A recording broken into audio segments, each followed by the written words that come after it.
How do you stop having the same fight over and over and over again over silly things, right? It's always the silly things that we shouldn't fight over. So I want to break down with you in this video what I've learned as a couples therapist, seeing hundreds of couples and including in my own relationship. What's really going on? Because we don't know. If we did know, we'd be able to do something about it, because we're all smart people. It's not a matter of intelligence, right? It's a matter of an awareness. We can't communicate what we're not aware of, and then we actually resist growth. I say, if this was easy, everyone would do it. So I want to help give you some leverage to help you explain the what and the why things are happening so that the how becomes easier. So, what's a fight? First, someone gets hurt. Couples, some of them, aren't even aware that we're actually getting hurt. They say, I'm not hurt, I'm just annoyed. I'm frustrated, I'm upset. So the first concept you need to understand is primary and secondary emotions. And you can understand that through picturing a volcano. So the top of the volcano is the secondary emotion. They extend out of primary emotions. Secondary emotions are anger, frustration. We'll work with those. They give you power and control when you feel powerless and helpless. So secondary emotions are protective, reactive emotions, right? Which means there's a layer above, there's something that we're showing that's hiding something underneath. And those are the primary emotions. Primary emotions are vulnerable. That's why we need to protect something. And every reaction is a protective response to covering up something like hurt, helplessness, shame, disappointment, fear. So we don't reveal those because it's not safe enough to reveal how we really feel. So instead, we go, hey, why did you do that? So the most typical dynamic where couples get into conflict, I like to describe with the metaphor of a canoe, because the canoe shows us that we're in a relational system and what the implications of that are. So couples are actually having trouble because they're behaving as if they're in a vacuum, which is a saying for two different kayaks. And my actions shouldn't impact you. However, you're in the equivalent of a canoe. So every move I make, you feel it, and every move you make, I feel it. And so we're co-impacting, co-affecting each other simultaneously. So I want you to really use that image so that you can start to see how your actions are having an impact on the other person. In other words, unintended consequences. Okay? So when I move in the canoe, I go to pick up my lunch, and all of a sudden, you're in the water, and you go, hey, you hit me in the water. And I go, no, I didn't. I was just going to pick up my lunch. And now we're arguing. Did I or didn't I hit you in the water? Am I wrong and bad for having moved and hit you in the water? So it comes out as an accusation, right? And so the metaphor is, you're the person who got hurt. You took something I said the wrong way. I didn't mean to, and now I'm explaining my good intentions. And if you could just see things my way, you wouldn't be hurt or wet. Attack, defense. Now we're locked in conflict because we're stuck in an objectivity battle. An objectivity battle means we're trying to settle what happened objectively. You're mean. Why did you do that? Implies you shouldn't have done that. You're bad and wrong. You hit me in the water.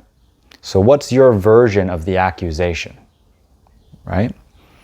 So I'm framing this as both of you are the problem, okay? I like to not even use those words personally, but that's what we're all on guard against, right? Who's bad and wrong? Whose fault is it? Wrong question. The question is, how are we impacting each other? And can we learn to empathize with each other? Because when we don't, the same fight isn't about the topic, it's about the dynamic itself. And the dynamic goes something like, ow, that hurt, and it's not met with empathy. It's met with reactivity and defensiveness. Why? Not because that person's a problem, because we are in a system where I communicate my pain through criticism usually and unconscious accusations, which elicits defensiveness in the other person. And so there's this distinction between, I want you to hold these two words in your consciousness, between intention and impact. So two I words, okay? And I want you to start to look at and get curious about how in every situation where we have conflict, one or both of us is defending our good intentions, which means I'm asserting my point of view as the correct or right one to make myself a good person, because I don't want to be seen as bad or wrong. In the metaphor where you get hit in the water, you're saying, take accountability for what you did. You hurt me. Why won't you take accountability for how you hurt me? And in my world, I'm going, I can't take accountability because I didn't do what you're accusing me of. You're saying I hit you in the water, and I didn't. I was picking up my lunch. So let me just explain it one more time to you so you can understand that you're wrong. I'm right, and that's why in pop culture, we now have this word gaslighting, where it feels like the person's invalidating our reality and asserting their own as the only whole truth. This locks us in a power struggle, which is what most couples don't graduate out of. It's a developmental stage of relationship. The power struggle is, I can't get my pain acknowledged. And now I'm trapped in a canoe, a relational system, where my partner's rocking the boat, hitting me in the water all the time, and they can't acknowledge it. How could I stay in that boat? I can't. No matter how much I love someone, I cannot stay in a relationship where I'm perpetually getting hurt, and maybe not only hurt, blamed for me getting hurt. It's turned around on me sometimes. We can't stay in that. It's too painful. That's why people come to me and they say, I still love them, but I feel like I'm at my wit's end. Right? I can't do this anymore. So I want to help you break that cycle, because that's just a dynamic that we're co-contributing to as a function of not realizing the implications of the system that we're in. And we have to graduate in our level of consciousness, actually, to realize a higher, more inclusive or expansive truth that takes us out of the objectivity battle. And even when you start to understand this, you're going to get sucked into it, and you're going to need to remind yourself to get curious. How am I doing this thing that Brian's talking about? And then I'm going to show you the way out. So we're communicating, ow, that hurt. Some of us don't even know that we're hurt. This is all about pain. It's not about what happened, it's about what hurt. That's another distinction. Okay? We have to make it about what hurt. This is about making emotional contact. So that's what's trying to happen in communication, is I'm trying to get you to understand what it's like to be me in relationship with you on an emotional level. And I need you to care for how you hurt me. But you're unable to care for how you hurt me because I'm making you out to be a villain. And if we stay stuck in those roles of villain and victim, of course we can't be lovers and partners because we're relating to each other through different roles. So you have to be mindful that we separate behavior from identity. I have to be able to communicate my pain without blame to the best of my ability.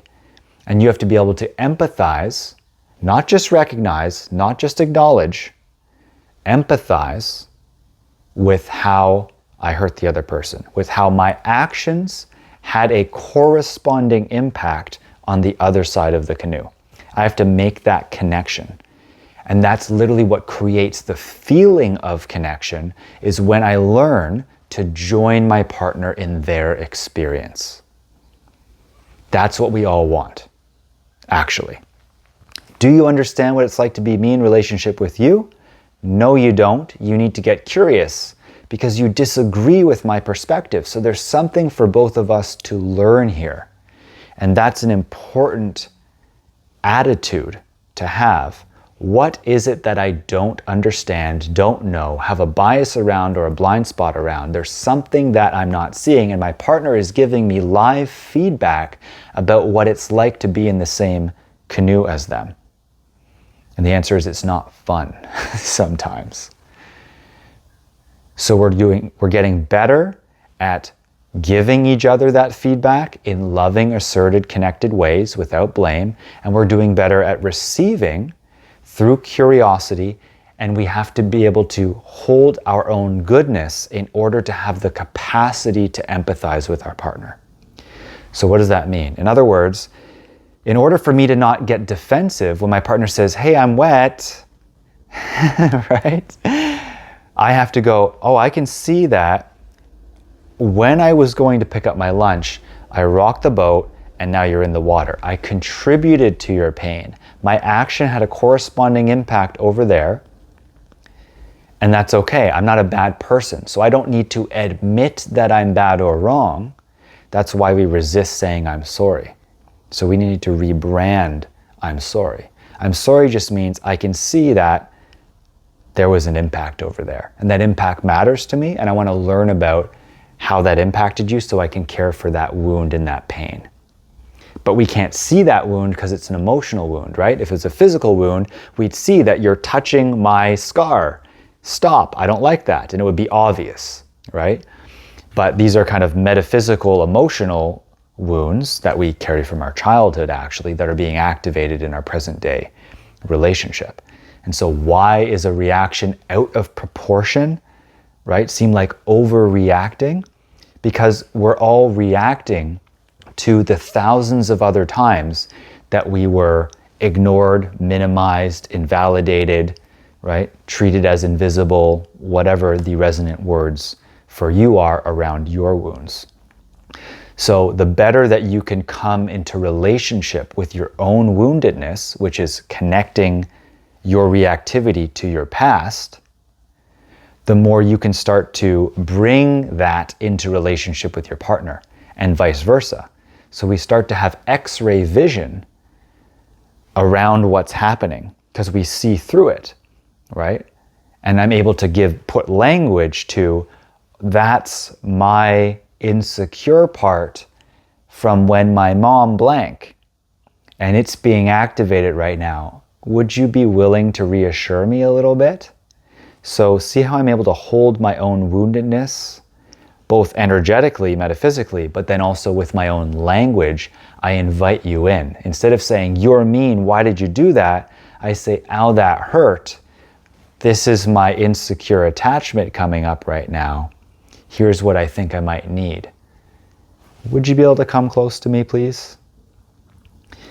So we're bringing a whole new level of consciousness to the unconscious demands, and then making requests for our needs, because we've learned to hold our own pain. So the feeling of connection that we're trying to get to has everything to do with empathy. But our ability to empathize with the other person is cut off because we disagree with the other person, right? How could I empathize with something that I disagree with? Well, the definition of empathy, let me give you a good one. We have to leave our own frame of reference. And that's equivalent to what I call crossing the street. So conflict is, we had two different experiences of the same event. Something happens in the middle of the street, you're in your house, your partner's in the other house on the opposite side of the street, and now you're arguing over objectively what happened. Waste of time, irreconcilable differences. That's where every couple gets to, right? They think, are we incompatible? Most couples aren't. Some are. Most are stuck in this dynamic that is unsustainable, not as a function of their values or vision of actual incompatibility. They're unable to empathize with each other's subjective experiences because they're attached to seeing things this certain way. That's your ego. And so the definition for empathy that I invite you into is You should be able to demonstrate that you understand your partner so completely that their nervous system relaxes because they can feel that you get it and they know they're not alone. So in order to get there, you're going to have to get curious. In order to get there, you have to leave your frame of reference, which means exit your house and go on a tour of their house. In order to empathize with them to that degree, empathy that heals, you have to take the words out of their mouth. So I say, saying I understand, saying I'm sorry, saying I get it, doesn't do anything. It's a movement in the right direction from a complete invalidation of the other person's reality. So it's definitely beneficial. It's a movement, right? But empathy is joining them in their experience. You should be able to elaborate on your partner's point of view better than they can themselves. And in order to do that, you have to dump some humble lotion on yourself. That's why partnership's the best thing that ever happened to anyone, because you're going to start to realize what it really means to be human. You are imperfect, selfish, stubborn, just as bad and intense as your partner in ways that you don't really want to look at or realize, because partnership is a mirror for you. You're getting live feedback about what it's like to be with you while you trigger each other's childhood wounds that happen to match like puzzle pieces. So the thing that you need the most from your partner is going to be the hardest thing for them to give, and vice versa. Because you're actually calling forward repressed aspects of yourself that you learned were not okay in childhood. And so you're attempting to complete childhood. That's why you've attracted each other in the first place, unconsciously, to complete that unfinished business, aka to evolve and mature, to develop psychologically and emotionally together, to have new experiences of safety where you didn't really think that you were loved or understood or could really get what you need, or have your partner be curious and stay with you.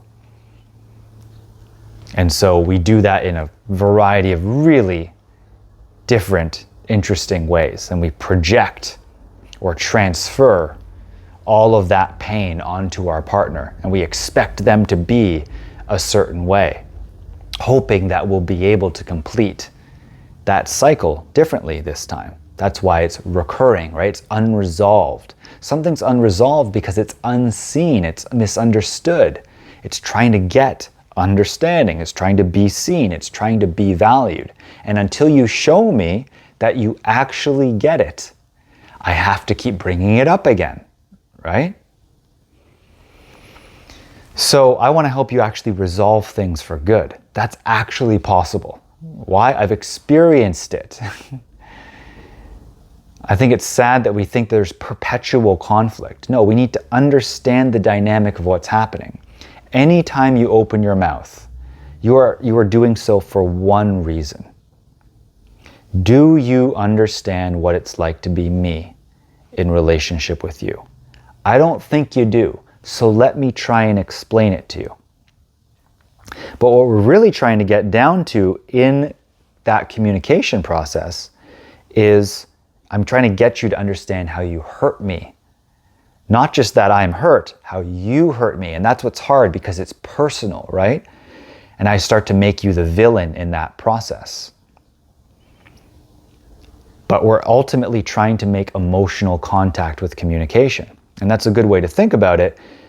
Intimate communication has the express purpose of having us grow closer through the process of communicating on a felt sense level. So how do you know you're successful? You feel closer. So am I doing a good job to support my partner to come into my house? The answer is no, or they would have done it already, right? And then am I doing a good job to come into my partner's house? The answer is no, because I've got all of my own pain, my triggers, my disagreements, my resistance that's stopping me from making that journey as well. And so that's why we feel separate and disconnected. Each of us need understanding around what hurts. And your partner's part of that pain. So can you communicate your pain without blame, and can you empathize with your partner to get curious, what's it like to be you? If I could take the words out of your mouth about what it's like to be my partner, they would have no reason to fight to be heard anymore. Because I'm joining them in their experience and I'm walking with them step by step. If I was joining them and companioning them in their experience and I stayed with them and every word that I uttered out of my mouth was another layer of empathy to meet their pain, we can't be in conflict. Conflict is two objects moving in different directions, two perspectives moving in different directions. That creates friction, that creates heat of conflict, right? Versus I join you and I move with you. You join me and you move with me. What does that take? Taking turns. Anytime you get hurt, upset, triggered, you have to realize that we have to have a different type of conversation. We have to have an empathic dialogue. Whatever you want to call it, I don't care. We need to join each other in each other's experience for an extended period of time. And most partners can't last more than 30 seconds, let alone the 30 minutes it might take around one incident. You can get that down really fast. It can be 2 minutes. For larger conflicts or long-standing conflicts, obviously, in the past, you need probably to be guided through a process where it goes, what hurt, empathy, what hurt, empathy, what hurt, empathy. It's very hard to stay within the guidelines of a very simple process because you're so hurt and so triggered.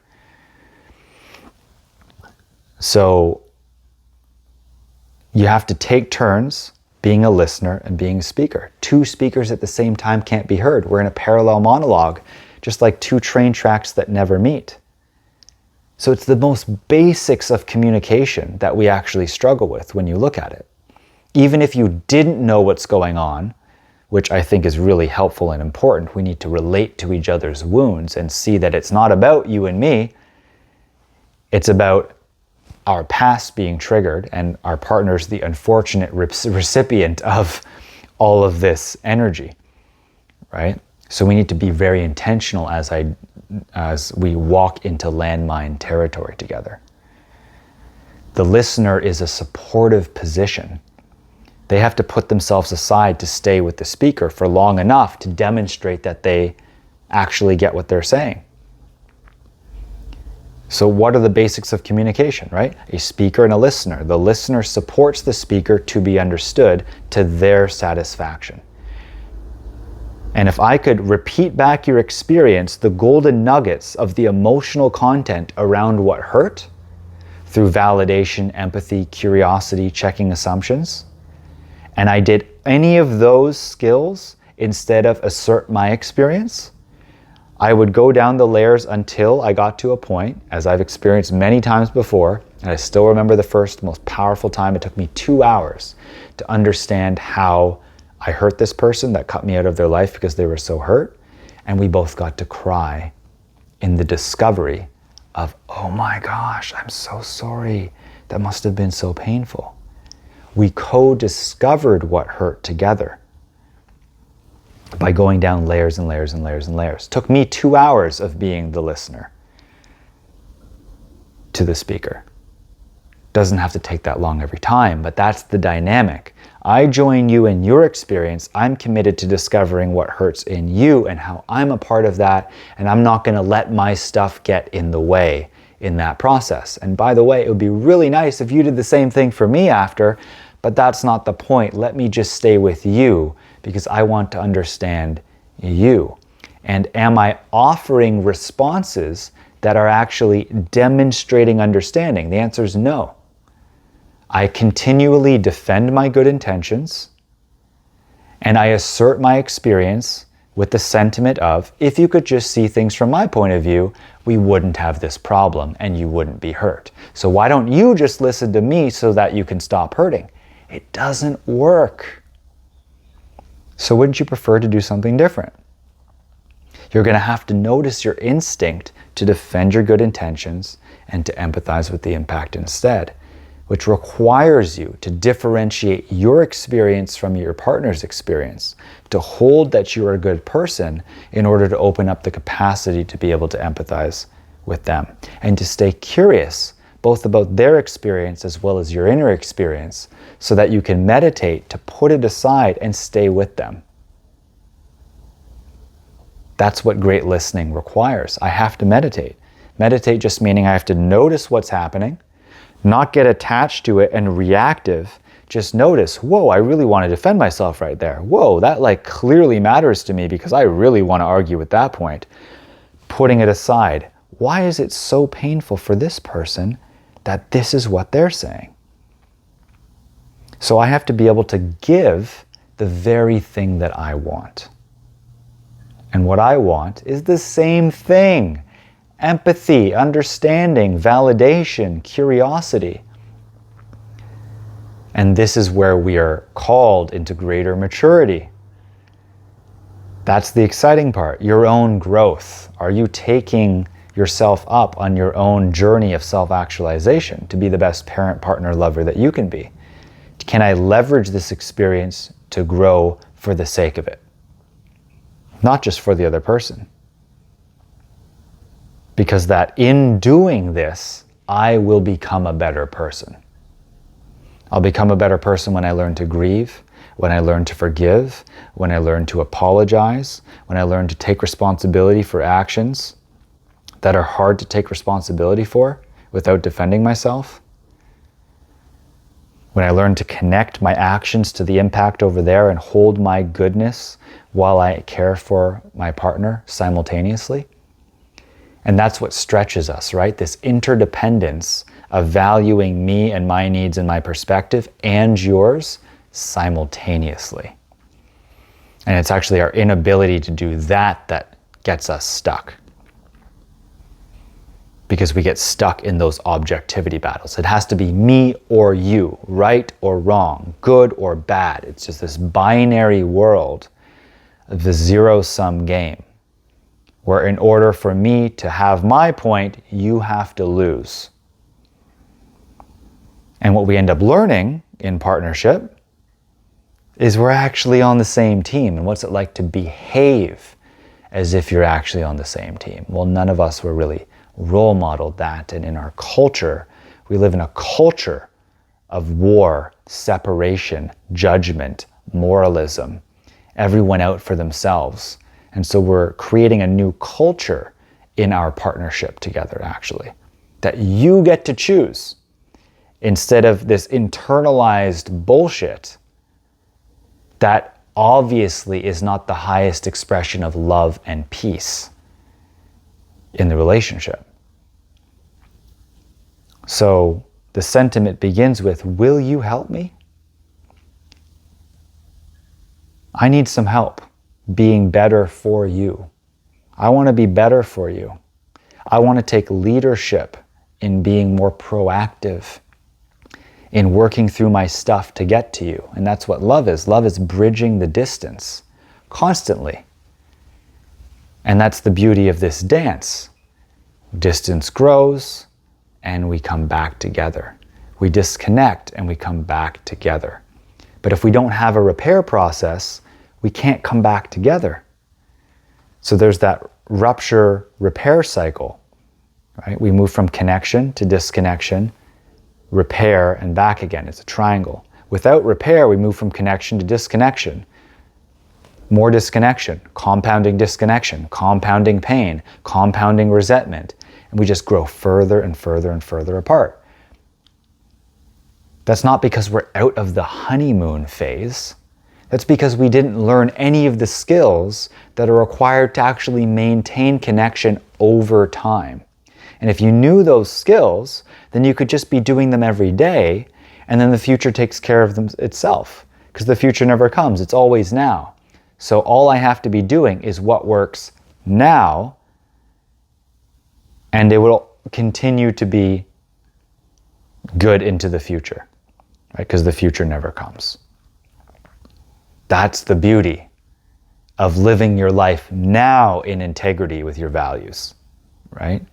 I need the skills, though, of repair, which are basically curiosity, checking assumptions, validation, empathy. They're everything about how I respond to my partner's reactivity. And the more each of us can get better at breaking down our own reactivity by relating to our own woundedness, the more cleanly we can communicate what actually hurts so that our partner can be invited in to our house, so that we're not acting out all of these ineffective strategies, these maladaptive coping mechanisms that actually end up pushing our partner away. So it's hard to take responsibility at first for looking at and admitting, I am actually creating the thing that I say I don't want. In part, not because it's my fault, not because I'm bad or wrong, but if both of us were able to just be like, how did I create that? Then I can take responsibility for something that I've been making your problem, your fault. And then, of course, eliciting defensiveness in the other person when we both want the same thing. So what if we formed an alliance and we started behaving like a team? Not power over, not power under. We started being assertive and connected with each other. We started standing up for ourselves and for each other. We started advocating for what we really needed in a loving, open, requesting way without demand, without criticism. What would it be like if when our partner couldn't advocate for themselves, we were attuned enough, paying attention enough, present enough, not distracted and on our phones, not stressed out because we've created a lifestyle that we've now become a victim to, that we were actually present enough to notice when something's off. And that's what we're really learning how to do, is care for and hold each other's hearts. And you have to be present for that. It all begins from that ground of your own connectedness to yourself, your self-intimacy, your own self-knowledge, your ability to share and express who you are as a clear signal, to be mindfully aware, right?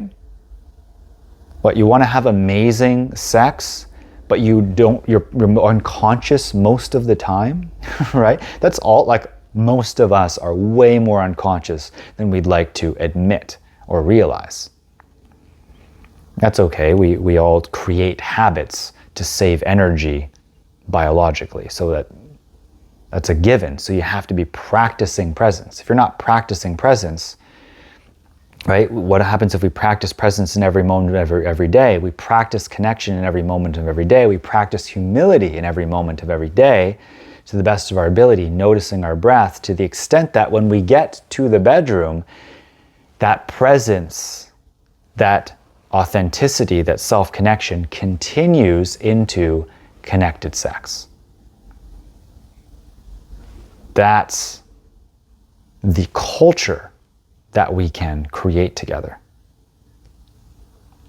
And it all begins with, right, realizing we're in that canoe.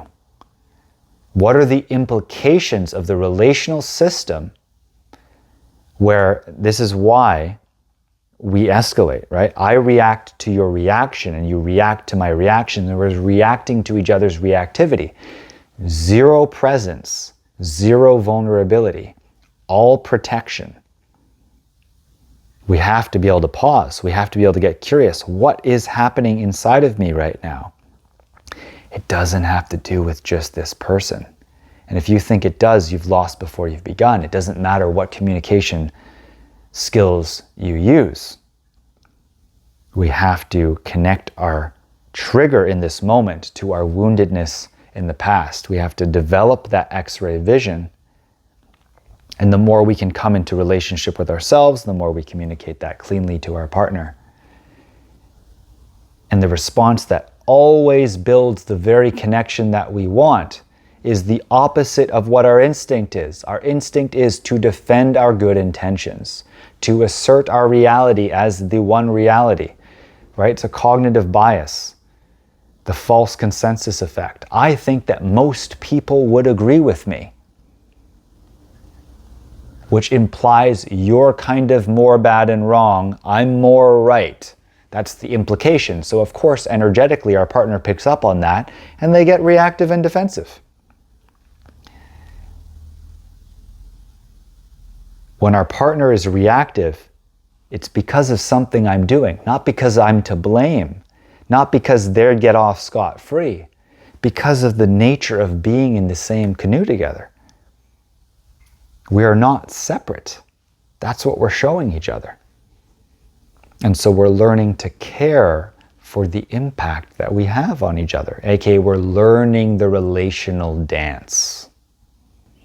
We're learning how to dance. We're learning at giving better feedback about how to be a better dance partner.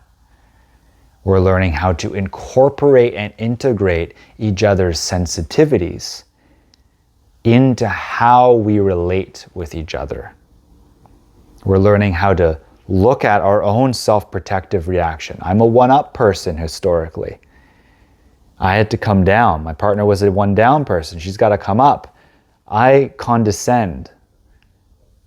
I'm patronizing without realizing it sometimes.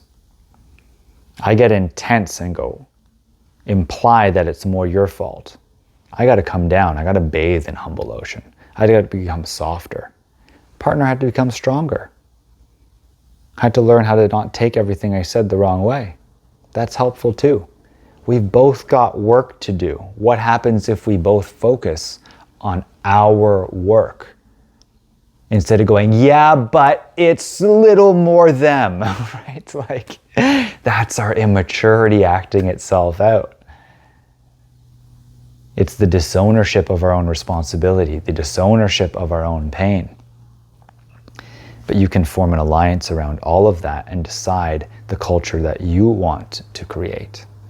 And then we build the habits now so that when we get hurt and triggered, we know exactly what to do and why it works. And that's what I want to get you to, the point where you're so clear that it doesn't make sense to do the other thing anymore. You know you need to empathize with your partner's pain. You know you need to get over yourself. You know how you need to find those emotionally weighted, resonant words that match their experience. To take the words out of their mouth so they don't have to fight to be heard anymore. That develops the confidence for you to be able to de-escalate anything and repair anything. And then you start keeping the space between you clean, and that's intimacy, because there's a flow of energy that naturally emerges when you clean all of the protection, the resentment, the hurt that builds up literally between you, like two knights in shining armor. You can't feel each other because you have so many layers. You remove the layers, you can feel each other again. That's two hearts making contact, and that's what we all want. We're all drawn towards that, and it is possible with the right skills and the right attitude.